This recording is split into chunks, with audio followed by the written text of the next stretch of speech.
ਨਾਨਕ ਸਿੰਘ ਦੀ ਕਹਾਣੀ ਹੈ ਕੱਲੋ। 1946 ਦਾ ਜ਼ਿਕਰ ਹੈ। ਉਸ ਸਾਲ ਮੈਂ ਜਿਸ ਨਾਵਲ ਦੀ ਰਚਨਾ ਆਪਣੇ ਦਿਮਾਗ 'ਚ ਰਚੀ ਉਹਦਾ ਨਾਂ ਸੀ ਕਾਗਜ਼ਾਂ ਦੀ ਬੇੜੀ। ਅਤੇ ਜਦੋਂ ਉਹਨੂੰ ਲਿਖਣ ਲਈ ਮੈਨੂੰ ਪਹਾੜ ਜਾਣ ਦੀ ਲੋੜ ਜਾਪੀ ਤਾਂ ਦਿਲ ਕੁਝ ਗੋਤਿਆਂ 'ਚ ਪੈ ਗਿਆ। ਖੀਸਾ ਐਤਕੀ ਇਜਾਜ਼ਤ ਨਹੀਂ ਸੀ ਦੇ ਰਿਹਾ, ਸੋ ਮੈਂ ਮਨ ਮਾਰ ਕੇ ਘਰ 'ਚ ਹੀ ਇਹਨੂੰ ਲਿਖਣਾ ਸ਼ੁਰੂ ਕਰ ਦਿੱਤਾ। ਪਰ ਅੰਬਾਂ ਦੀ ਭੁੱਖ ਅੰਬਾਕੜੀਆਂ ਨਾਲ ਕਦੋਂ ਦੂਰ ਹੋ ਸਕਦੀ ਸੀ। ਅਖੀਰ ਕਿਸੇ ਨਾ ਕਿਸੇ ਤਰ੍ਹਾਂ ਔਖਾ ਸੁਖਾਲਾ ਹੋ ਕੇ ਥੋੜ੍ਹੀ ਜਿਹੀ ਰਕਮ ਦਾ ਪ੍ਰਬੰਧ ਕਰ ਹੀ ਲਿਆ ਅਤੇ 6 ਜੁਲਾਈ ਸੰਨ 1936 ਨੂੰ ਮੈਂ ਧਰਮਸ਼ਾਲਾ ਜਾਣ ਲਈ ਪਠਾਨਕੋਟ ਦੀ ਗੱਡੀ ਚੜ੍ਹਿਆ। ਕਈਆਂ ਸਾਲਾਂ ਤੋਂ ਅੱਪਰ ਧਰਮਸ਼ਾਲਾ ਦੀ ਇੱਕ ਰਮਣੀਕ ਥਾਂ ਮੈਕਲੋਡਗੰਜ ਡੇਰਾ ਕਰਦਾ ਹੁੰਦਾ ਸੀ, ਪਰ ਐਤਕੀ ਬਟੂਏ ਦਾ ਵਜ਼ਨ ਕੁਝ ਹੌਲਾ ਵੇਖ ਕੇ ਮੈਂ ਮਕਾਨ ਦਾ ਕਿਰਾਇਆ ਬਚਾ ਲਿਆ ਅਤੇ ਕੋਤਵਾਲੀ ਬਾਜ਼ਾਰ ਆਪਣੇ ਇੱਕ ਰਾਮਗੜੀਆ ਦੋਸਤ ਪਾਸ ਜਾ ਉਤਰਿਆ। ਉਹਦਾ ਘਰ ਇੱਕ ਗੁੰਮਨਾਮ ਜਿਹੇ ਮਹੱਲੇ 'ਚ ਸੀ ਅਤੇ ਜਿੱਥੇ ਬਹੁਤ ਘਰ ਪੰਜਾਬੀਆਂ ਦੇ ਅਤੇ ਕੁਝ ਥੋੜ੍ਹੇ ਜਿਹੇ ਦਿੱਲੀ ਵਾਲੇ ਬਾਣੀਆਂ ਦੇ ਸਨ। ਮੇਰਾ ਮਿੱਤਰ ਆਪਣੇ ਛੋਟੇ ਜਿਹੇ ਮਕਾਨ 'ਚ 1.25 ਲੱਖ ਹੀ ਸੀ, ਜਿਹੜਾ ਦਿਨ ਚੜ੍ਹਦੇ ਪਕਾ ਖਾ ਕੇ ਕੰਮ 'ਤੇ ਚਲਾ ਜਾਂਦਾ ਅਤੇ ਸ਼ਾਮੀ ਪਰਤਦਾ ਸੀ। ਮੈਕਲੋਡਗੰਜ ਵਰਗੀ ਨਾ ਤਾਂ ਇੱਥੇ ਏਕਤਾ ਸੀ, ਨਾ ਹੀ ਕੋਈ ਸੀਨਰੀ। ਉਂਝ ਮੌਸਮ ਸੋਹਣਾ ਅਤੇ ਮੇਰੀ ਸਿਹਤ ਵੀ ਕਾਫੀ ਨਰੋਈ ਸੀ, ਜਿਸ ਕਰਕੇ ਲਿਖਣ 'ਚ ਸੁਰ ਤਾਲ ਚੰਗਾ ਜੁੜ ਗਿਆ।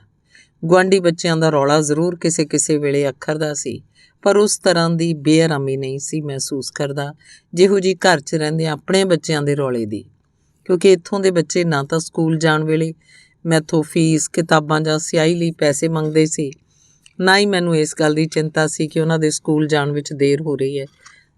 ਮੇਰੇ ਰਸਤੇ 'ਚ ਇੱਕ ਦਿੱਕਤ ਆ ਪੈਦਾ ਹੋਈ ਜਿਹਦਾ ਕੋਈ ਵੀ ਇਲਾਜ ਨਹੀਂ ਸੀ ਦਿਸਦਾ। ਇੱਕ ਮੁਟਿਆਰ ਜਿਹੜੀ ਦਲਿਤ ਰੋਜ਼ ਹੀ 2 ਵੇਲੇ ਮਹੱਲੇ 'ਚ ਆ ਧਮਕਦੀ ਅਤੇ ਜਿੰਨਾ ਚਿਰ ਮੌਜੂਦ ਰਹਿੰਦੀ ਨਾ ਉਹਦੀ ਨਾ ਹੀ ਮਹੱਲੇ ਵਾਲਿਆਂ ਦੀ ਜ਼ੁਬਾਨ ਮੂੰਹ 'ਚ ਟਿਕਦੀ। ਕਦੀ ਇੱਕ ਨਾਲ ਕਦੀ ਤੀਜੇ ਨਾਲ ਉਹਦਾ ਆਡਾ ਲੱਗਾ ਹੀ ਰਹਿੰਦਾ। ਉਹ ਅੱਤ ਦਰਜੇ ਦੀ ਢੀਠ ਅਤੇ ਮੂੰਹ ਫੱਟ ਸੀ। ਇੱਕ ਦੇ ਬੂਹੇ ਅੱਗੋਂ ਕੂੜਾ ਹੂੰਝ ਕੇ ਕਿਸੇ ਦੂਜੇ ਦੇ ਘਰ ਅੱਗੇ ਜਾ ਢੇਰੀ ਕਰਦੀ, ਜਿਸ ਕਰਕੇ ਮੇਰੇ ਨਾਵਲ ਵਾਂਗ ਉਹਦੀ ਲੜਾਈ ਦਾ ਕੋਈ ਨਾ ਕੋਈ ਕਾਂਡ ਹਰ ਵੇਲੇ ਸ਼ੁਰੂ ਹੀ ਰਹਿੰਦਾ ਸੀ। ਇਸ ਤਰ੍ਹਾਂ ਸੜੀ ਲੂਸੀ ਦਿਖਾਈ ਦਿੰਦੀ ਜਿਵੇਂ ਹਰ ਸਾਹਮਣੇ ਆਉਣ ਵਾਲੇ ਨੂੰ ਕੱਚਿਆਂ ਹੀ ਚਰ ਜਾਏਗੀ। ਬੇਦਿਲੀ ਅਤੇ ਬੱਦੋਗਿਰੀ ਜਿਹੀ ਹਾਲਤ ਵਿੱਚ ਝਾੜੂ ਦੀਆਂ ਤੀਲੀਆਂ ਜ਼ਮੀਨ 'ਤੇ ਘਸੀਟੀ ਜਾਂਦੀ ਅਤੇ ਨਾਲੋਂ ਨਾਲ ਬੁੜਬੁੜਾਈ ਜਾਂਦੀ। ਜਾਨੇ ਕੈਸੀ ਅੰਧੀ ਔਰਤ ਹੈ, कचरा फेंक कर गले तक ढेर लगा देती है, भाड़ में जाए। सारे दिन की नौकर थोड़ी हूँ, लौंडे लौंडियों को जगह जगह टट्टी फिराई देती है, मुँहे जाने कित्ता खाए लेते हैं।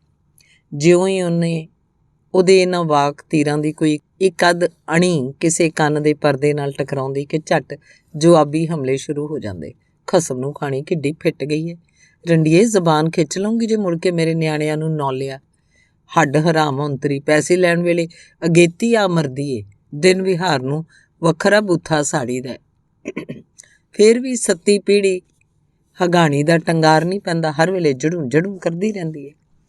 ਕੋਈ ਕਿੰਨਾ ਹੀ ਉਹਨੂੰ ਬੋਲੀ ਜਾਏ, ਚਿল্ਲਾਈ ਜਾਏ, ਉਹਦੇ ਮੱਥੇ ਦੀਆਂ ਤਿਉੜੀਆਂ ਕਦੇ ਸਿੱਧੀਆਂ ਨਹੀਂ ਸੀ ਹੁੰਦੀਆਂ।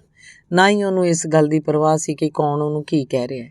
ਕੋਈ 1000 ਰੁਪਇਆ ਕੂਕੇ, ਕੱਲੋ ਮੇਰਾ ਕੋਠਾ ਲਾ ਜਾ, ਕੱਲੋ ਕਈਆਂ ਦਿਨਾਂ ਤੋਂ ਸਾਡੀ ਨਾਲੀ 'ਚ ਕੁੱਚੀ ਨਹੀਂ ਫੇਰੀ, ਬੋ ਨਾਲ ਨੱਕ ਪਾਟਣ ਆਇਆ ਹੋਇਆ, ਕੱਲੋ ਇਹ ਢੇਰੀਆਂ ਤਾਂ ਬੂਹੇ ਅੱਗੋਂ ਚੁੱਕ ਲੈ। ਪਰ ਕੱਲੋ ਨੂੰ ਜਿਵੇਂ ਪਤਾ ਹੀ ਨਹੀਂ ਕਿ ਕੌਣ ਕੁੱਤਾ ਭੌਂਕੀ ਜਾਂਦਾ। ਉਹਨੇ ਜੋ ਕੁਝ ਕਰਨਾ ਹੁੰਦਾ ਆਪਣੀ ਮਰਜ਼ੀ ਨਾਲ ਹੀ ਕਰਦੀ। ਉਹਦੇ ਇਸ ਢੀਠ ਪੁਣੇ ਤੋਂ ਚਿੜ ਕੇ ਸਾਰਾ ਮਹੱਲਾ ਉਹਦੇ ਗਲ ਪੈਂਦਾ ਰਹਿੰਦਾ ਸੀ ਅਤੇ ਜਵਾਬ ਵਿੱਚ ਕੱਲੋ ਇੱਕ ਦੀਆਂ 4 ਨਾ ਸੁਣਾ ਲਏ, ਉਹਨੂੰ ਚੈਨ ਕਿੱਥੇ। ਪਤਾ ਨਹੀਂ ਉਹ ਕਿਹੜੀ ਮਿੱਟੀ ਦੀ ਘੜੀ ਹੋਈ ਸੀ। ਨਾ ਤਾਂ ਲੋਕਾਂ ਦੀਆਂ ਗਾਲਾਂ ਤੋਂ ਛਿੱਥੀ ਪੈਂਦੀ, ਨਾ ਹੀ ਬੁੜਬੁੜ ਕਰਨੋਂ ਟਲਦੀ।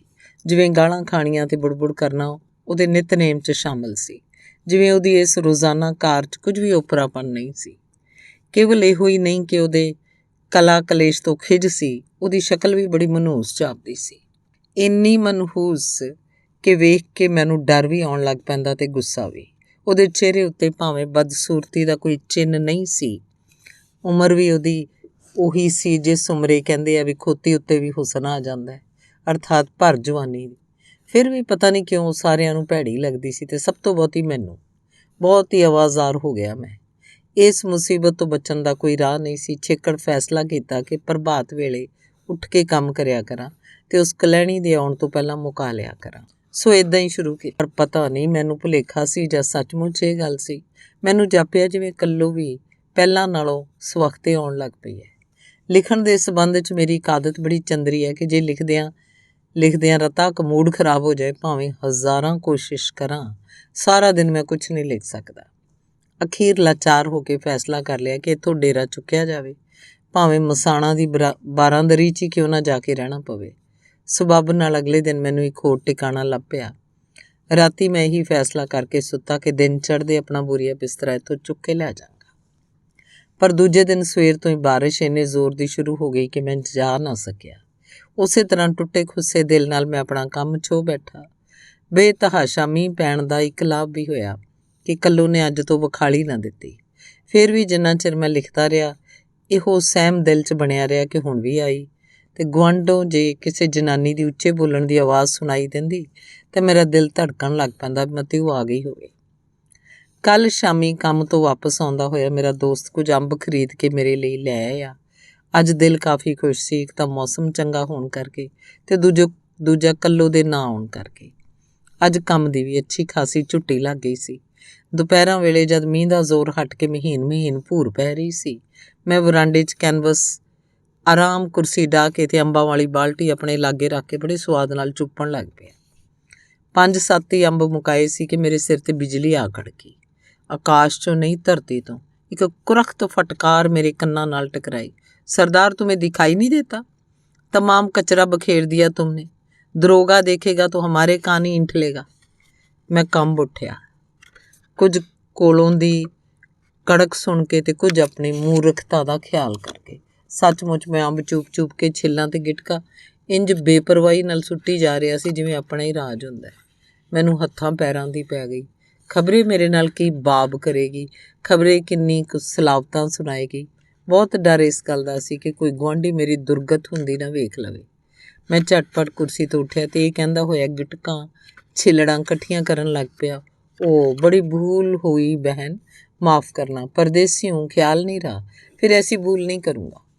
ਮੇਰਾ ਖਿਆਲ ਸੀ ਆਪਣੇ ਸੁਭਾਅ ਅਨੁਸਾਰ ਅਜੇ ਉਹ ਮੇਰੇ ਉੱਤੇ ਕਾਫੀ ਵਰੇਗੀ, ਪਰ ਮੈਂ ਵੇਖ ਕੇ ਹੈਰਾਨ ਰਹਿ ਗਿਆ ਕਿ ਉਹਨੇ ਬੁੱਲ ਤੋਂ ਬੁੱਲ ਨਾ ਚੁੱਕਿਆ। जब मैं आधियाँ के छिलड़ा समेट चुकिया तो बोली, तुम रहने दो सरदार, मैं उठा ही लेती हूँ। मैं हट गया तो बाल्टी चों हत्थ धोण लगा। उन्हें अपने झाड़ू नाल गिटकां छिलड़ा हूंज लईआं, बूहे दा अग्गा भी साफ कर दिता ते सब कुछ छाबे च पा के चलदी बनी। मैनूं इतमिनान दा साह आया, शुक्र है बला टल। मैं अंबां वल्लों विहला हो के मुड़ अपने काम जुट पिया। मींह दे जोर करके उस दिन भी मैं थां बदल ना सकी। दूजे दिन जदों कल्लो आई तां सब तो पहलां उहने मेरे घर दा अग्गा साफ कीता। नाली जिहदी गलाजत ਨੂੰ ਮੀਂਹ ਦਾ ਪਾਣੀ ਵੀ ਦੂਰ ਨਹੀਂ ਸੀ ਕਰ ਸਕਿਆ, ਉਹਨੇ ਖਰੋਚ ਕੇ ਸਾਫ਼ ਕਰਨੀ ਸ਼ੁਰੂ ਕਰ ਦਿੱਤੀ। ਇਸ ਕੰਮੋਂ ਵਿਹਲੀ ਹੋ ਕੇ ਮੇਰੇ ਕੋਲ ਜਿੱਥੇ ਬੈਠਾ ਲਿਖ ਰਿਹਾ ਸੀ ਆ ਕੇ ਪੁੱਛਣ ਲੱਗੀ, ਦਾਦਾ ਭੀਤਰ ਕੂੜਾ ਹੋ ਤਾਂ ਬਾਹਰ ਫੇਂਕ ਦੋ, ਮੈਂ ਲੈ ਜਾਊਂ। ਨਹੀਂ ਹੈ ਕਹਿ ਕੇ ਮੈਂ ਮੂੰਹ ਧਿਆਨ ਆਪਣੇ ਕੰਮ ਲੱਗਾ ਰਿਹਾ। ਉਹਦੇ ਵਾਕ ਵਿਚਲੇ ਦਾਦਾ ਸ਼ਬਦ ਨੇ ਮੈਨੂੰ ਜ਼ਰਾ ਕੌਖਿਆਂ ਕੀਤਾ ਕਿ ਇਹ ਆਪਣੇ ਆਪ ਨੂੰ ਮੇਰੀ ਪੋਤਰੀ ਦੀ ਉਮਰ ਦੀ ਖਿਆਲ ਕਰਦੀ ਹੈ ਕਿ 40 ਵਰ੍ਹਿਆਂ ਦੀ ਉਮਰੇ ਕੋਈ ਆਪਣੇ ਆਪ ਨੂੰ ਕਿਸੇ ਮੁਟਿਆਰ ਦਾ ਦਾਦਾ ਖਵਾਉਣਾ ਬਰਦਾਸ਼ਤ ਕਰ ਸਕਦਾ ਹੈ। ਸਦਾ ਤੋਂ ਉਲਟ ਮੈਂ ਉਸ ਦਿਨ ਕੱਲੋ ਦੇ ਸੁਭਾਅ 'ਚ ਇੱਕ ਤਬਦੀਲੀ ਵੇਖੀ। ਅੱਜ ਉਹਨੇ ਨਾ ਤਾਂ ਕਿਸੇ ਮਹੱਲੇ ਵਾਲੀ ਨਾਲ ਆਡਾ ਲਾਇਆ, ਨਾ ਹੀ ਜਵਾਬ 'ਚ ਉਹਨੂੰ ਕਿਸੇ ਨੇ ਔਂਤਰੀ ਨਿਖਸਮੀ ਕਿਹਾ। ਪੈਡ ਦਾ ਵਰਕਾ ਪਾੜ ਕੇ ਰੱਖਣ ਲੱਗਿਆ। ਮੇਰੀ ਨਜ਼ਰ ਬੂਹੇ ਵੱਲ ਮੁੜੀ। ਮੇਰਾ ਖਿਆਲ ਸੀ ਉਹ ਕੰਮ ਕਰਕੇ ਚਲੀ ਗਈ ਹੋਏਗੀ, ਪਰ ਉਹਨੂੰ ਮੈਂ ਬੂਹੇ ਦੀ ਕੰਧ ਲਾਗੇ ਖੜੀ ਵੇਖਿਆ। ਝਾੜੂ ਛਾਬਾ ਉਹਨੇ ਪਰਾਂ ਇੱਕ ਦਰਖਤ ਦੇ ਮੁੱਢ ਨਾਲ ਖੜੇ ਕਰਤੇ ਸਨ। ਆਪ ਉਹ ਮੇਰੇ ਲਿਖੇ ਹੋਏ ਵਰਕਿਆਂ ਉੱਤੇ ਨੀਝ ਲਾਈ ਖੜੀ ਸੀ। ਮੈਂ ਸੋਚਿਆ ਸ਼ਾਇਦ ਕੱਲ੍ਹ ਵਾਲੇ ਕੰਮ ਦੀ ਮਜ਼ਦੂਰੀ ਮੰਗਣ ਲਈ ਖੜੀ ਹੈ। ਹੱਥ ਜੇਬ 'ਚ ਪਾ ਕੇ ਮੈਂ ਕੋਈ ਸਭ ਤੋਂ ਛੋਟਾ ਸਿੱਕਾ ਪੋਟਿਆਂ ਨਾਲ ਟਟੋਲਣ ਲੱਗਾ। ਹੱਥ ਬਾਹਰ ਨਿਕਲਣ ਤੋਂ ਪਹਿਲਾਂ ਹੀ ਉਹਨੇ ਮੇਰੇ ਤੇ ਸਵਾਲ ਕੀਤਾ, ਇਹ ਕਿਆ ਲਿਖਤੇ ਹੋ ਦਾਦਾ? ਐਸੇ ਕੁਝ ਲਿਖਤਾ ਹੂੰ। ਖਹਿੜਾ ਛੁਡਾਉਣ ਦੇ ਖਿਆਲੋਂ ਮੈਂ ਇੱਕ ਕਾਨਾ ਉਸ ਵੱਲ ਸੁੱਟਦਿਆਂ ਕਿਹਾ, ਲੈ ਰਹਿਣੇ ਦੋ ਦਾਦਾ, ਕਹਿ ਕੇ ਜੋ ਆਨਾ ਮੈਂ ਸੁੱਟਿਆ ਸੀ ਉੱਥੇ ਪਿਆ ਰਹਿਣ ਦਿੱਤਾ। ਕੇਵਲ ਇੱਕ ਵਾਰੀ ਉਸ ਵੱਲ ਤੱਕ ਕੇ ਉਹਨੇ ਨਜ਼ਰ ਹਟਾ ਲਈ। ਕਿਤਨੀ ਲਾਲਚਨ ਹੈ, ਦਿਲ 'ਚ ਕੁੜ ਰਿਹਾ ਸੀ ਕਿ ਇੰਨੇ ਕੁ ਕੰਮ ਦੀ ਮਜ਼ਦੂਰੀ ਕਾਨਾ ਥੋੜ੍ਹੀ ਹੈ। ਪਰ ਮੈਂ ਮੂੰਹ ਉਹਨੂੰ ਇਸ ਡਰੋਂ ਕੁਛ ਨਾ ਕਿਹਾ ਮਤੇ ਗਲੇ ਦਾ ਹਾਰ ਬਣ ਜਾਏ। ਇਹ ਕਾਨਾ ਹੋਰ ਕੱਢ ਕੇ ਮੈਂ ਉਸ ਵੱਲ ਸੁੱਟਿਆ। ਉਹਨੇ ਉਸੇ ਲਾਪਰਵਾਹੀ ਨਾਲ ਦੂਜੇ ਆਨੇ ਵੱਲ ਵੀ ਨਾ ਤੱਕਿਆ ਤੇ ਬੋਲੀ, ਨਹੀਂ ਲੂੰਗੀ। अरे तो क्या तुम्हें रुपया चाहिए इतने से काम के लिए? मैं तैश चा के इन्नी गल कह ਤਾਂ ਗਿਆ, ਪਰ ਜਿਉਂ ਹੀ ਉਹਦੇ ਚਿਹਰੇ ਤੇ ਇੱਕ ਡੂੰਘੀ ਨਜ਼ਰ ਸੁੱਟੀ ਕਿ ਮੈਨੂੰ ਸ਼ਰਮਸਾਰ ਹੋਣਾ ਪਿਆ। ਮੇਰਾ ਵੱਸ ਹੁੰਦਾ ਤਾਂ ਮੈਂ ਆਪਣੇ ਕਹੇ ਹੋਏ ਸ਼ਬਦਾਂ ਨੂੰ ਮੁੜ ਨਿਗਲ ਜਾਂਦਾ। ਕੱਲੋ ਦੇ ਚਿਹਰੇ ਉੱਤੇ ਲੋਭ ਦਾ ਕੋਈ ਚਿੰਨ੍ਹ ਨਹੀਂ ਸੀ, ਨਾ ਹੀ ਗੁੱਸੇ ਦੀ ਕੋਈ ਲਕੀਰ। ਮੇਰੀਆਂ ਪਛਾਤੀਆਂ ਹੋਈਆਂ ਤਿਉੜੀਆਂ ਵੀ ਉਹਦੇ ਮੱਥੇ ਤੇ ਨਹੀਂ ਸਨ। ਮੈਨੂੰ ਇਉਂ ਜਾਪਿਆ ਜਿਵੇਂ ਕੱਲੋ ਦੇ ਨਕਸ਼ਾਂ ਉੱਤੇ ਅੱਜ ਕੋਈ ਅਨੋਖਾ ਜਿਹਾ ਹੁਸਨ ਨਿਖਰਦਾ ਜਾ ਰਿਹਾ ਹੈ, ਕੋਈ ਦਿਲਕਸ਼ ਜਿਹੀ ਖਿੱਚ, ਕੋਈ ਨਿੱਕੀ ਤੇ ਮਿੱਠੀ ਜਿਹੀ ਚਮਕ। ਕਿਉਂ ਨਹੀਂ ਲੈਤੀ ਕੱਲੋ? ਮੇਰੇ ਵਾਕ 'ਚ ਬੇਖਿਆਲੀ ਲਚਕ ਜਿਹੀ ਆ ਗਈ। ਜਵਾਬ 'ਚੋਂ ਝਟਪਟ ਕੁਝ ਨਾ ਕਹਿ ਸਕੀ। ਬੋਲਣ ਤੋਂ ਪਹਿਲਾਂ ਉਸਦੇ ਹੋਠਾਂ ਉੱਤੇ ਤਬੱਸਮ ਜਿਹਾ ਲਿਸ਼ਕਿਆ। ਅੱਖਾਂ ਦੀਆਂ ਪਲਕਾਂ ਉਹਦੀਆਂ ਕਿਸੇ ਸੁਖਾਵੇਂ ਜਿਹੇ ਭਾਰ ਨਾਲ ਥੋੜ੍ਹੀਆਂ ਜਿਹੀਆਂ ਨੀਵੀਆਂ ਜਾਪੀਆਂ। ਉਹਦੀਆਂ ਗੱਲਾਂ ਉੱਤੇ ਇੱਕ ਤਰ੍ਹਾਂ ਦਾ ਭਖਾ ਜਿਹਾ ਪੈਦਾ ਹੋ ਗਿਆ। ਸੰਗਦਿਆਂ ਰੁਕਦਿਆਂ ਜਿਵੇਂ ਚਿੱਥ ਕੇ ਉਹਦੇ ਮੂੰਹੋਂ ਨਿਕਲਿਆ, ਤੁਮਨੇ ਕੱਲ ਮੁਝੇ ਬਹਿਨ ਜੋ ਕਹਾ ਥਾ। ਸੁਣ ਕੇ ਮੈਂ ਹੱਕਾ ਬੱਕਾ ਰਹਿ ਗਿਆ। ਇੱਕ ਅਤ ਔਖੇ ਸਵਾਲ ਦਾ ਹੱਲ, ਜਿਹਨੂੰ ਮੈਂ ਕਈਆਂ ਦਿਨਾਂ ਤੋਂ ਸੋਚ ਰਿਹਾ ਸਾਂ, ਮੇਰੇ ਸਾਹਮਣੇ ਸੀ। ਕੱਲੋ, ਜਿਹਨੂੰ ਮੈਂ ਹੁਣ ਤੀਕ ਕਲਾ ਦੀ ਮੂਰਤ ਤੇ ਕਲੇਸ਼ ਦੀ ਰੂਹ ਸਮਝਦਾ ਰਿਹਾ ਸੀ, ਉਹਦੇ ਇਸ ਨਿੱਕੇ ਜਿਹੇ ਵਾਕ ਨੇ ਜਿਵੇਂ ਸਾਰੀ ਦੀ ਸਾਰੀ ਕੱਲੋ ਮੇਰੇ ਸਾਹਮਣੇ ਬਦਲ ਦਿੱਤੀ। ਮੇਰੀ ਨਫ਼ਰਤ ਪਿਆਰ 'ਚ ਵੱਟ ਗਈ। ਕੱਲੋ ਦਾ ਘ੍ਰਿਣਿਤ ਚਿਹਰਾ ਮੈਨੂੰ ਸੋਹਣਾ ਦਿਖਾਈ ਦੇਣ ਲੱਗਾ। ਪੈਡ ਤੇ ਕਲਮ ਰੱਖ ਦਿੱਤੇ ਤੇ ਇੱਕ ਵਾਰੀ ਹੋਰ ਮੈਂ ਉਸ ਵੱਲ ਤੱਕਿਆ। ਕੱਲੋ ਦੇ ਨਕਸ਼ਾਂ ਵਿੱਚੋਂ ਜਿਵੇਂ ਹੁਸਨ ਤੇ ਪਿਆਰ ਦੀਆਂ ਸੁਆਵਾਂ ਉੱਠ ਕੇ ਆਲੇ ਦੁਆਲੇ ਨੂੰ ਰੁਸ਼ਨਾ ਰਹੀਆਂ ਸਨ। ਮੀਂਹ ਇਸ ਵੇਲੇ ਕਾਫੀ ਤੇਜ਼ ਹੋ ਗਿਆ ਸੀ। ਵਾਛੜ ਦਾ ਰੁੱਖ ਇਸੇ ਪਾਸੇ ਸੀ। ਕੱਲੋ ਉਸੇ ਤਰ੍ਹਾਂ ਮੀਂਹ 'ਚ ਖੜੀ ਭਿੱਜ ਰਹੀ ਸੀ। ਮੈਂ ਉਹਨੂੰ ਕਿਹਾ, ਜ਼ਰਾ ਭੀਤਰ ਆ ਜਾ ਕੱਲੋ, ਤੁਮ ਭੀਗ ਰਹੀ ਹੋ। ਉਹਨੇ ਪੂਰੇ ਭਰੋਸੇ ਤੇ ਆਪਣਾ ਅੱਤ ਭਰੀ ਨਜ਼ਰ ਨਾਲ ਇੱਕ ਵਾਰੀ ਮੇਰੇ ਵੱਲ ਤੱਕਿਆ ਤੇ ਫਿਰ ਆਪਣੇ ਭਿੱਜੇ ਸਰੀਰ ਵੱਲ ਤੇ ਬੋਲੀ, ਕੋਈ ਬਾਤ ਨਹੀਂ ਦਾਦਾ, हम लोग तो इसी तरह भीगा करते हैं। अच्छा जाती हूँ, अभी बहुत काम करना है। ਜ਼ਬਾਨੋਂ ਤਾਂ ਕੱਲੋ ਨੇ ਕਹਿਤਾ ਜਾਤੀ ਹੂੰ, ਪਰ ਮੈਂ ਉਹਦੇ ਚਿਹਰੇ ਤੋਂ ਕੁਝ ਹੋਰ ਪੜ੍ਹ ਰਿਹਾ ਸੀ। ਉਹ ਬਿਨਾਂ ਮੇਰੇ ਨਾਲ ਕੁਝ ਗੱਲ ਕੀਤੇ ਜਾਣਾ ਨਹੀਂ ਸੀ ਚਾਹੁੰਦੀ। ਮੈਂ ਜ਼ਰਾ दाइये भरे रौन 'ਚ ਉਹਨੂੰ ਕਿਹਾ, थोड़ी देर के लिए छत के नीचे हो जा पगली, बारिश कम हो जाए तो चली जाना। ਅੰਦਰ ਆਉਣ ਦੀ ਉਹਦੀ ਸਲਾਹ ਹੈ ਸੀ, ਪਰ ਕਿਸੇ ਸੰਗ ਨੇ ਉਹਨੂੰ ਰੋਕਿਆ ਹੋਇਆ ਸੀ। ਖਿਲਰੇ ਹੋਏ ਭਾਂਡੇ ਟਿੰਡੇ ਵੱਲ ਤੱਕ ਕੇ ਉਹ ਬੋਲੀ, ਪਰ ਯਹਾਂ ਤੋਂ ਤੁਮ ਰੋਟੀ ਬਣਾਤੇ ਹੋ। ਤੇ ਨਾਲ ਹੀ ਉਹਦੇ ਕਦਮਾਂ 'ਚ ਹਰਕਤ ਆ ਗਈ। ਉਹ ਬੜੀ ਚੌਕਸੀ ਨਾਲ ਆਪਣੇ ਆਪ ਨੂੰ ਸਮੇਟ ਸੁਕੇੜ ਕੇ ਕੇਵਲ ਦਹਲੀਜ਼ ਹੀ ਟੱਪੀ। ਕਹਾਂ ਕੀ ਰਹਿਣੇ ਵਾਲੀ ਹੋ ਕੱਲੋ? बंगाल की। अरे तुम लोग इतनी दूर चले आ गए, उधर तुम्हें काम नहीं मिलता था क्या? भगवान की इच्छा है दादा, जहाँ पर रोज़ी बनी होती है वहीं पर जाना होता है। ਉਹਦੇ ਮੂੰਹ ਇਹ ਘੜੀ ਮੁੜੀ ਜਿਹੜਾ ਦਾਦਾ ਸ਼ਬਦ ਮੈਂ ਆਪਣੇ ਸੰਬੋਧਨ 'ਚ ਸੁਣ ਕੇ ਇੱਕ ਚੀਚੀਆਂ ਵੱਟਦਾ ਸੀ, ਉਹਦਾ ਭੇਦ ਝੱਟ ਹੀ ਮੇਰੇ ਤੇ ਖੁੱਲ੍ਹ ਗਿਆ। ਮੈਨੂੰ ਯਾਦ ਆ ਗਿਆ, ਬੰਗਲਾ ਬੋਲੀ 'ਚ ਵੱਡੇ ਭਰਾ ਨੂੰ ਦਾਦਾ ਕਹਿ ਕੇ ਬੁਲਾਇਆ ਜਾਂਦਾ ਹੈ। ਟੁੱਟੀ ਭੱਜੀ ਬੰਗਲਾ ਜਾਣਦਾ ਸੀ ਮੈਂ ਸੋਚ ਰਿਹਾ ਸੀ, ਪਿਆਰ ਦੀ ਕਿੱਡੀ ਭੁੱਖ ਹੈ ਇਸ ਕੁੜੀ ਦੇ ਅੰਦਰ, ਤੇ ਸ਼ਾਇਦ ਇਸੇ ਚੀਜ਼ ਦੀ ਅਪਰਾਪਤੀ ਨੇ ਇਹਦੇ ਸੁਭਾਅ 'ਚ ਹਿੰਸਾ ਤੇ ਨਫ਼ਰਤ ਭਰ ਦਿੱਤੀ ਹੈ। ਨਫ਼ਰਤ ਦੀ ਦੁਨੀਆ ਵਿੱਚ ਜੰਮੀ, ਤਿਰਸਕਾਰ ਦੀ ਖੁਰਾਕ ਖਾ ਕੇ ਪਲੀ, ਵਿਚਾਰੀ ਸਾਰਾ ਦਿਨ ਲੋਕਾਂ ਦੀ ਗੰਦਗੀ ਢੋਂਦੀ ਹੈ। ਬਦਲੇ 'ਚ ਇਹਨੂੰ ਮਿਲਦਾ ਕੀ ਹੈ? ਗਾਲਾਂ, ਝਿੜਕਾਂ, ਕਦੀ ਛਿੱਤਰ ਪੌਲਾ ਵੀ। ਮਾਨੋ ਕੱਲੋ ਲਈ ਇਹ ਜ਼ਿੰਦਗੀ ਨਫ਼ਰਤ ਦਾ ਹੀ ਦੂਜਾ ਨਾਂ ਹੈ। ਦੁਨੀਆ ਇਹਨੂੰ ਨਫ਼ਰਤ ਕਰਦੀ ਹੈ ਤੇ ਇਹ ਦੁਨੀਆ ਨੂੰ। ਪਰ ਇਹਨਾਂ ਹੋਣ 'ਤੇ ਵੀ ਕੀ ਪਿਆਰ ਦੀ ਭੁੱਖ ਦੀ ਮਰ ਗਈ? ਸ਼ਾਇਦ ਨਹੀਂ। ਇਹ ਦੁਨੀਆ ਕਿੰਨੀ ਨਾਦਾਨ, ਕਿੰਨੀ ਬੇਸਮਝ ਤੇ ਕੰਜੂਸ ਹੈ। ਚਾਰ ਮਿੱਠੇ ਬੋਲ ਜਿਨ੍ਹਾਂ ਉੱਤੇ ਕਿਸੇ ਦਾ ਕੁਝ ਵੀ ਮੁੱਲ ਨਹੀਂ ਲੱਗਦਾ, ਨਾ ਦੇ ਕੇ ਅਣਗਿਣਤ ਜੀਆਂ ਨੂੰ ਆਦਮੀ ਤੋਂ ਪਸ਼ੂ ਬਣਾ ਦਿੰਦੀ ਹੈ। ਕੱਲੋ ਕਿਉਂ ਹਰ ਕਿਸੇ ਨੂੰ ਨਫ਼ਰਤ ਕਰਦੀ ਹੈ, ਜਦ ਕਿ ਉਹਦੇ ਸੀਨੇ 'ਚ ਇੰਨਾ ਕੋਮਲ, ਇੰਨਾ ਨਿੱਘਾ ਦਿਲ ਮੌਜੂਦ ਹੈ? ਕਿ ਇਸੇ ਕਰਕੇ ਇੱਕ ਦੁਨੀਆ ਨੇ ਉਹਨੂੰ ਨਿਗੁਣੇ ਮਿੱਠੇ ਬੋਲਾਂ ਤੋਂ ਵੀ ਵਾਂਝਿਆ ਰੱਖਿਆ। ਕੱਲੋ ਜਿਹੜੀ ਕਿਸੇ ਅਜਨਬੀ ਦੇ ਕਹੇ ਹੋਏ ਝੂਠੀ ਮੁੱਠੀ ਦੇ ਭੈਣ ਸ਼ਬਦ ਨੂੰ ਇੰਨੇ ਸਤਿਕਾਰ ਨਾਲ ਦਿਲ ਦੀ ਪਟਾਰੀ 'ਚ ਸਾਂਭ ਕੇ ਰੱਖ ਸਕਦੀ ਹੈ, ਕਿ ਇਹ ਨਫ਼ਰਤ ਦੀ ਹੱਕਦਾਰ ਹੈ? ਕਾਸ਼ ਦੁਨੀਆ ਵਾਲੇ ਕਦੀ ਅੱਖਾਂ ਖੋਲ੍ਹ ਕੇ ਤੱਕ ਸਕਦੇ। ਉਹ ਦਹਲੀਜ਼ ਅੰਦਰ ਹੋ ਜਾਣ 'ਤੇ ਵੀ ਵਾਛੜ ਦੀ ਮਾਰ ਤੋਂ ਬਚ ਨਾ ਸਕੀ। ਮੈਂ ਜਦ ਉਹਨੂੰ ਇੱਕ ਵਾਰੀ ਫਿਰ ਅੰਦਰ ਆ ਜਾਣ ਲਈ ਕਿਹਾ ਤਾਂ ਬੋਲੀ, ਪਰ ਭੀਤਰ ਤੋਂ तुम्हारे बर्तन पड़े हैं दादा, तो क्या हर्ज है? बर्तन किसी दूसरे के नहीं, तुम्हारे दादा के ही तो है। ਜਾਪਦਾ ਸੀ ਜਿਵੇਂ ਮੇਰਾ ਇਹ ਵਾਕ ਸੁਣ ਕੇ ਕੱਲੋ ਇੱਕ ਵਾਰਗੀ ਕਿਸੇ ਮਿਠਾਸ ਦੀ ਡੂੰਘਾਈ 'ਚ ਗੁਆਚ ਗਈ। ਉਹ ਅੰਦਰ ਲੰਘ ਆਈ, ਪਰ ਸ਼ਾਇਦ ਉਹਨੂੰ ਡਰ ਸੀ ਮਤੇ ਉਹਦੇ ਕੱਪੜਿਆਂ 'ਚੋਂ ਚੋ ਰਹੇ ਪਾਣੀ ਨਾਲ ਕਮਰੇ ਦਾ ਫਰਸ਼ ਗਿੱਲਾ ਹੋ ਜਾਏ। ਉਹ ਥੋੜ੍ਹੀ ਕੰਬ ਰਹੀ ਸੀ। ਮੇਰਾ ਦਿਲ ਚਾਹਿਆ ਬਿਸਤਰੇ ਤੋਂ ਕੰਬਲ ਚੁੱਕ ਕੇ ਉਹਦੇ ਮੋਢਿਆਂ 'ਤੇ ਸੁੱਟ ਦਿਆਂ, ਪਰ ਇੰਨੀ ਫਰਾਖ ਦਿਲੀ ਮੈਂ ਵਿਖਾ ਨਾ ਸਕਿਆ। ਕੰਬਲ ਦੇ ਭਿੱਜ ਜਾਣ ਦੇ ਖਿਆਲੋਂ, ਅਥਵਾ ਇਸ ਖਿਆਲੋਂ ਕਿ ਕੱਲੋ ਦੇ ਗਲੀਜ਼ ਕੱਪੜਿਆਂ ਨਾਲ ਛੂਹ ਕੇ ਗੰਦਾ ਹੋ ਜਾਏਗਾ। ਕੇਵਲ ਮੈਂ ਇੰਨਾ ਹੀ ਕਰ ਸਕਿਆ ਕਿ 2-4 ਵਾਰੀ ਕਹਿ ਕੇ ਮੈਂ ਉਹਨੂੰ ਦਹਲੀਜ਼ ਤੋਂ ਇੰਨਾ ਅੰਦਰ ਸੱਦ ਲਿਆ ਕਿ ਵਾਛੜ ਤੋਂ ਸੁਰੱਖਿਅਤ ਹੋ ਗਈ। ਬਾਹਾਂ ਹਿੱਕ ਨਾਲ ਲਾਈ ਉਹ ਕੰਬਦੀ ਹੋਈ ਮੈਨੂੰ ਪੁੱਛਣ ਲੱਗੀ, तुम कहाँ रहते हो दादा? अमृतसर में। यहाँ कितने दिन ठहरोगे? ठहरना तो कुछ ज़्यादा दिन है, शायद कल ही चला जाऊँगा। क्यों? यहाँ पर शोर बहुत रहता है, लिखने में तकलीफ होती है। कुछ सोचती रही, फिर मेरी वर्कियां वल तक के पूछने लगी, ये तुम क्या लिखा करते हो दादा? किताबें लिखता हूँ। पर किताब के हर्फ तो और तरह के होते हैं, छोटे छोटे साफ साफ। ये भी वैसे ही बन जाएंगे मशीन में डालने से। हाँ, मेरा मामू कहता रहा कि जो मशीन होती है जिसमें किताब छापी जाती है, उसी में ये भी छापी जाएगी। अमृतसर में ऐसी मशीनें हैं, बहुत हैं, और कागज़ भी उसी मशीन में बन जाता है। हाँ, सब कुछ उसी में बन जाता है। ऐसी मशीन तुम पढ़ना जानती हो कल्लो? नहीं दादा, हम लोग नहीं पढ़ा करते। मेरा एक चचेरा भाई रहा, उसने अंग्रेज़ी पढ़ी और फिर क्रिस्टान ईसाई बन गया। अच्छा दादा, अमृतसर में भी पानी पड़ता है? हाँ पड़ता है, पर बहुत नहीं। वहाँ तुम्हारा कौन कौन है दादा? औरत है, बच्चे हैं? कैठ बच्चे हैं। मतलब कितने बच्चे? 3 लड़के हैं। हाँ, और लड़की? लड़की कोई नहीं। तब तो बहुत भागवान हो दादा। इसमें भाग की क्या बात रही? अरे दादा, लड़की जिस घर में ना हो वो भागवान तो हो गई। मेरी 4 ठो बहनें हैं और भाई एक भी नहीं है। माँ बाप बेचारे हर वक्त ते गल कर दी और बार वाल तक के चुप हो गई। मैं ठहर चुका सी, बोली, अच्छा दादा, पानी थम गया, अब जाऊंगी, बहुत काम करना है। उन्हें बाहर निकल के झाड़ू छाबा दरख्त नालों चुक्या, महल्ले चों बाहर निकल गई। वो दोवें किंगरेदार सिक्के ਜਿਹੜੇ मैं उस वाल सुट्टे सी उसे थां पए रहे। ਮੁੜ ਮੈਨੂੰ ਥਾਂ ਬਦਲਣ ਦੀ ਲੋੜ ਨਹੀਂ ਪਈ। ਇਸ ਤੋਂ ਬਾਅਦ ਜਿੰਨੇ ਦਿਨ ਮੈਂ ਉੱਥੇ ਰਿਹਾ ਬੜੇ ਆਰਾਮ ਨਾਲ ਬੀਤੇ। ਮੇਰੇ ਕੰਮ 'ਚ ਕਦੇ ਕੋਈ ਵਿਘਨ ਨਹੀਂ ਸੀ ਪਿਆ। ਕੱਲੋ ਆਪਣੇ ਨਿਯਤ ਵਕਤ 'ਤੇ ਆਉਂਦੀ, ਮਹੱਲਾ ਸੰਭਰਦੀ, ਘਰਾਂ ਦੀ ਸਫਾਈ ਕਰਦੀ, ਜਾਣ ਤੋਂ ਪਹਿਲਾਂ 2 ਘੜੀਆਂ ਮੇਰੇ ਕੋਲ ਠਹਿਰਦੀ, ਕੁਝ ਇੱਧਰ ਉੱਧਰ ਦੀਆਂ ਗੱਲਾਂ ਕਰਦੀ, ਫਿਰ ਚਲੀ ਜਾਂਦੀ। ਉਹੀ ਕੱਲੋ ਜਿਹੜੀ ਪਹਿਲਾਂ ਤੂਫਾਨ ਮੇਲ ਬਣੀ ਰਹਿੰਦੀ ਸੀ, ਹੁਣ ਅੱਖ 'ਚ ਪਾਈ ਨਹੀਂ ਸੀ ਰੜਕਦੀ।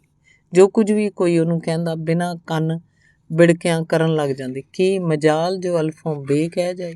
ਇੱਥੋਂ ਤੱਕ ਕਿ ਜੇ ਮਹੱਲੇ 'ਚ ਬਾਲਾ ਨੂੰ ਰੌਲਾ ਪਾਉਂਦਿਆਂ ਵੇਖਦੀ, ਝੱਟ ਪਿਆਰ ਨਾਲ ਕਹਿਣ ਲੱਗ ਪੈਂਦੀ, ਸ਼ੋਰ ਮਤ ਕਰੋ ਨੰਨੇ, ਉਧਰ ਸਰਦਾਰ ਬਾਬੂ ਲਿਖ ਰਹੇ हैं, ਖਫਾ ਹੋਂਗੇ। ਨਾਵਲ ਦਾ ਕੰਮ ਸਫਲਤਾ ਨਾਲ ਸਿਰੇ ਚੜ ਗਿਆ ਤੇ ਜਿੰਨੇ ਦਿਨ ਰਹਿਣ ਦਾ ਮੇਰਾ ਟੀਚਾ ਪੂਰਾ ਹੋ ਗਿਆ, ਮੈਂ ਵਾਪਸ ਜਾਣ ਦੀ ਤਿਆਰੀ ਕਰਨ ਲੱਗਾ। ਟੁਰਨ ਤੋਂ ਪਹਿਲੇ ਦਿਨ ਦਾ ਜ਼ਿਕਰ ਹੈ। ਕੱਲੋ ਕੰਮਕਾਰ ਤੋਂ ਵਿਹਲੀ ਹੋ ਕੇ ਜਦ ਮੇਰੇ ਪਾਸ ਆ ਖੜੋਤੀ, ਮੈਂ ਉਹਨੂੰ ਕਿਹਾ, ਕੱਲ ਹਮ ਚਲੇ ਜਾएंगे ਕੱਲੋ ਰਾਣੀ। ਚਲੇ ਜਾਓਗੇ ਦਾਦਾ?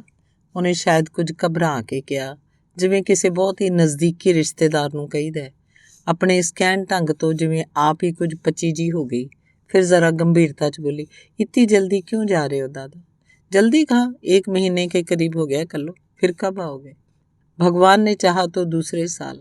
वो काफ़ी चिर चुप खड़ोती रही। ਉਹਦੇ ਚਿਹਰੇ ਤੋਂ ਮੈਂ ਜਾਣ ਨਾ ਸਕਿਆ ਕਿ ਕੀ ਸੋਚ ਰਹੀ ਹੈ।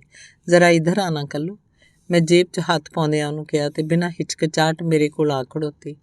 ਮੈਂ ਉਸ ਵੇਲੇ ਮੰਜੇ ਤੇ ਬੈਠਾ ਸੀ। ਜੇਬ 'ਚੋਂ 1 ਰੁਪਇਆ ਕੱਢ ਕੇ ਉਹਦੇ ਹੱਥ ਤੇ ਧਰਿਆ, ਉਹਦੇ ਸਿਰ ਤੇ ਹੱਥ ਫੇਰਿਆ।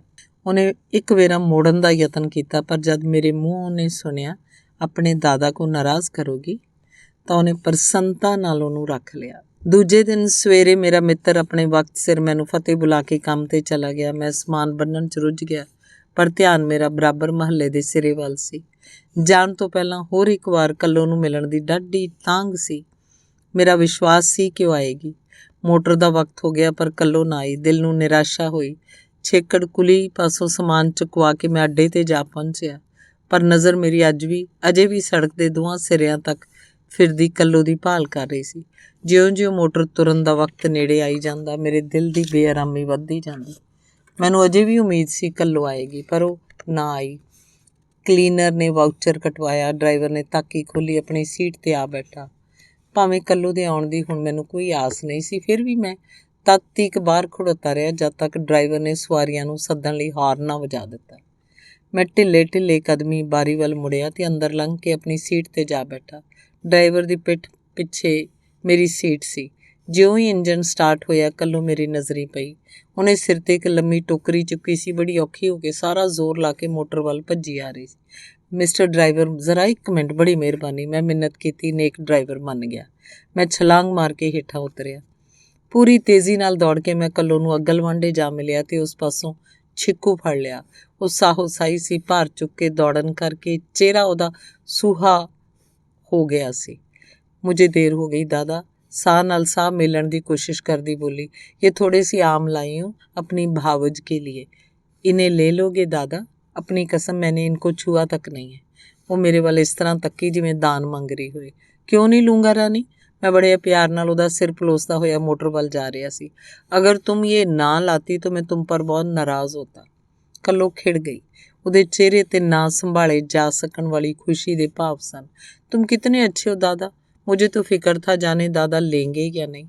हॉर्न फौरन ਵੱਜਿਆ ਜਿਹੜਾ ਕੇਵਲ ਮੈਨੂੰ ਸੱਦਣ ਲਈ ਸੀ। ਟੋਕਰੀ ਮੈਂ ਛੱਤ ਤੇ ਰਖਵਾ ਦਿੱਤੀ। ਅੰਦਰ ਬੈਠਣ ਤੋਂ ਪਹਿਲਾਂ ਮੈਂ ਆਪਣੇ ਉਸ ਪਿਆਰ ਦੀ ਦੇਵੀ ਨੂੰ ਅੱਛਾ ਕੱਲੋ ਰਾਣੀ ਹਮ ਫਿਰ ਮਿਲेंगे ਕਹਿੰਦਿਆਂ ਉਹਨੂੰ ਚੁੰਮਣ ਲਈ ਅਗਾਂਹ ਹੋਇਆ, ਪਰ ਆਪਣੀ ਸਿੱਕ ਨੂੰ ਅਧੂਰੀ ਲੈ ਕੇ ਬਾਰੀ ਵੱਲ ਮੁੜ ਪਿਆ। ਲੋਕ ਲਾਜ ਨੇ ਮੈਨੂੰ ਰੋਕ ਲਿਆ। ਉਹਦੀਆਂ ਅੱਖਾਂ 'ਚ ਡਲਕਦੇ ਅੱਥਰੂਆਂ ਨੂੰ ਮੈਂ ਆਪਣੇ ਰੁਮਾਲ ਉੱਤੇ ਬੋਝ ਲੈਣਾ ਚਾਹਿਆ, ਪਰ ਚੰਦਰੀ ਲੋਕ ਲਾਜ ਨੇ ਮੈਨੂੰ ਇਹ ਵੀ ਨਾ ਕਰਨ ਦਿੱਤਾ। ਸ਼ਦਰਾਵੀਂ ਤੇ ਅਪੂਰਨ ਮੁਲਾਕਾਤ ਦਾ ਬੰਧਨ ਤੋੜ ਕੇ ਮੈਂ ਸੀਟ 'ਤੇ ਆ ਬੈਠਾ।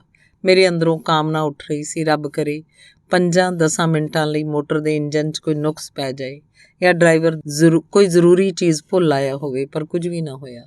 ਮੋਟਰ ਤੁਰ ਪਈ, ਬਾਰੀ 'ਚੋਂ ਸਿਰ ਕੱਢੀ। ਮੈਂ ਬਰਾਬਰ ਕੱਲੋ ਵੱਲ ਤੱਕਦਾ ਰਿਹਾ। ਉਹਦੀਆਂ ਅੱਖਾਂ 'ਚ ਛਲਕਦੇ ਅੱਥਰੂ, ਫਿਰ ਉਹਦਾ ਧੁੰਦਲਾ ਜਿਹਾ ਚਿਹਰਾ, ਫਿਰ ਉਹਦਾ ਸਰੀਰ ਜਿਹੜਾ ਸੜਕ ਦੇ ਕੰਢੇ ਮੀਲ ਪੱਥਰ ਵਾਂਗ ਅਹਿੱਲ ਖੜਾ ਦਿਸ ਰਿਹਾ ਸੀ, ਜੋ ਇਹ ਤੋਂ ਬਾਅਦ ਪਰਛਾਵਾਂ ਜਿਹਾ ਰਹਿ ਗਿਆ, ਪਰ ਉਹ ਵੀ ਵੇਖਦਿਆਂ ਬੱਦਲਾਂ ਦੀ ਗਹਿਰਾਈ ਵਿੱਚ ਗੁਆਚ ਗਿਆ। ਧੰਨਵਾਦ।